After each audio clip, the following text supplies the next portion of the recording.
You wanna travel. I know. If you watch my videos, then you enjoy traveling. And I know that in the beginning, it's quite difficult. It's like, how to start? I'm afraid. What to expect? How to do it with money? It's also a big topic, right? So, I want to talk a little bit about how I started. I started when I was 18, 19, and obviously, I couldn't afford to go. I'm from Europe, Germany. I couldn't afford to go to the US or South America or Asia. So I started pretty low. With low, I mean with the nearest points. You know, we don't have to fly always. It's also for the environment not that good, as we know. So we can take a train. So we can take buses. If just start. Just take the bus and look how far you can come. And then book a hostel somewhere. You know, traveling is always about conquering the fear, conquering the unknown. So we good when we go just to hostels. If there are 6 people or 8 people, shared dorm. And I was so afraid after that and paranoid and everything, but actually this makes somehow the sense of traveling, because you want to be open, you want to meet new people, you want to experience different things. So what's the use of it if you go to a hotel and you just close yourself in a room? Maybe this could be wellness, just relaxation, but for me, that's not what traveling is about, you know? Traveling is being curious about different things, breaking free from our day-to-day life. And we don't need to go so far to do that. So there is one thing on traveling. I think it has like a good repetition, right? If you travel and you share your pictures on Instagram, you are a cool guy. So, but ask yourself, do you really want to just show off? So that's why you need to go to great places? Or do you really are interested in experiencing, seeing new different places and meeting new different people? So if you are really interested into this kind of traveling, you don't need to go just to the main places where millions of people did some pictures. There is even some greatness if you experience different places. Show the people or show yourself new experiences, not things that we saw so often. Why do we need that? So that's one thing for sure. Then about having food and so on. When I was on budget, I would literally just buy oats. There is everywhere a supermarket, because for example, I'm now in the US and it's so expensive. Like going to the restaurant, you pay like $30. Japan, so expensive. Switzerland. There are places who are very expensive. So I would literally just go to the supermarket and buy oats or sandwiches and this kind of thing. So that's also not a really excuse. When I travel, I sometimes spend way less than in Hamburg.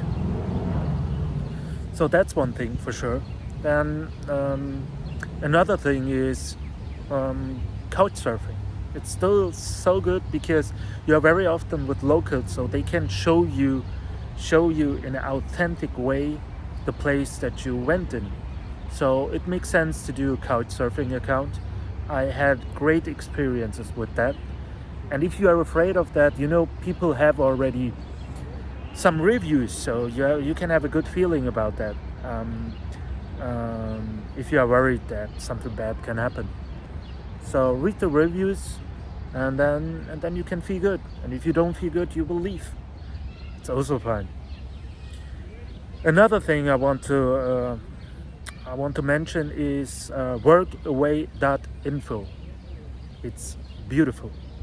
It's basically people who need help on certain things, for example, on a farm, or building some houses, or they want to do some websites, or babysitting, or learning some languages.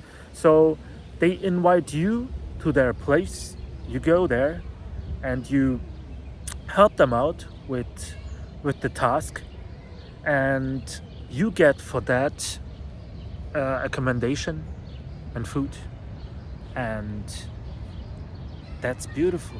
That's amazing. I remember that I did that in Asia or South America. I worked in hostels. I helped a little bit for a few hours a day, and accommodation and food was saved. And I met so many people there. It was beautiful. So what I want to say is, don't wait for the perfect spot, for the most comfortable, for the most comfortable setup. Just do it. Just start. And start low. Maybe it's overwhelming if you go directly to South America or Asia. Just start somewhere slowly, and then you build up, like on everything. We don't need to go directly to the boss. You go from level to level, and there is a beauty in it. Enjoy the process. If you can't enjoy going just close by to another place, how can we enjoy going somewhere else? Because it's also linked so much with our inner state of wanting to get impressed, like wanting to see the magic, seeing the magic. So if you don't cultivate this kind of innocentness, this enthusiasm, doesn't matter where you go, you will be bored after a few minutes or a few days, not minutes maybe. It will fade away, because it's like, oh, okay, and so what now? You see what I mean? The magic is going there, meeting people, getting totally involved in that, and also embracing this fear of the unknown, and saying, whatever happens, I want to explore life now. I don't want to hide and stay just in one place and have my comfort there and my friends I see every time, which can be beautiful, but there is so much to explore, man. So much. So just get out of your room. That's it. Get out of your room. And also what I want to pinpoint is how to find flights. skyscanner.com or net or de, I don't know. It's beautiful because what I do literally is, you can write down from where you are searching your flight, like for example now New York, and then the destination you can just say everywhere, like literally everywhere. And then you choose a month, not a specific day, because maybe then it's expensive. So you choose a month, and then you search for it, and then you have this overview. First off, all the countries which are like sorted from cheapest to most expensive. And then literally you can see and look like, oh, where do I want to go? And then, the cheapest are the one who are on the top.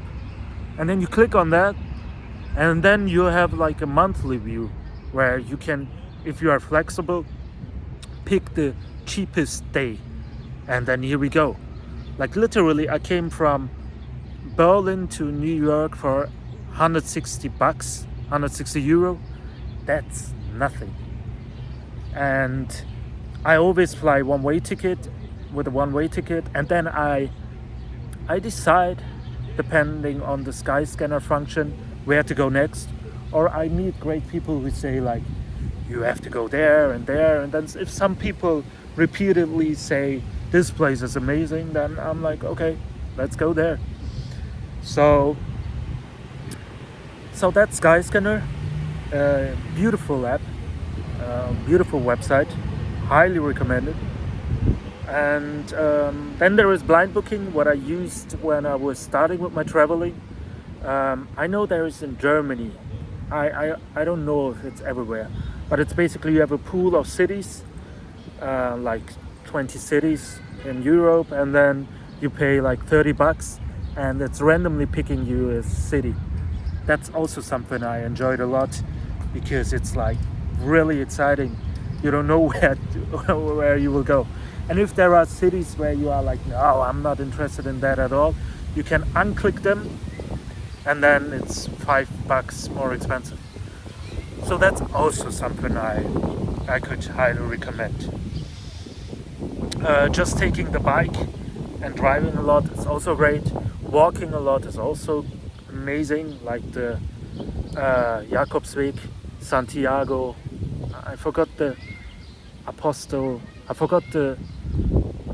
pilgrim way's name in Spain, from Spain to Portugal. Yeah, but you know what I mean.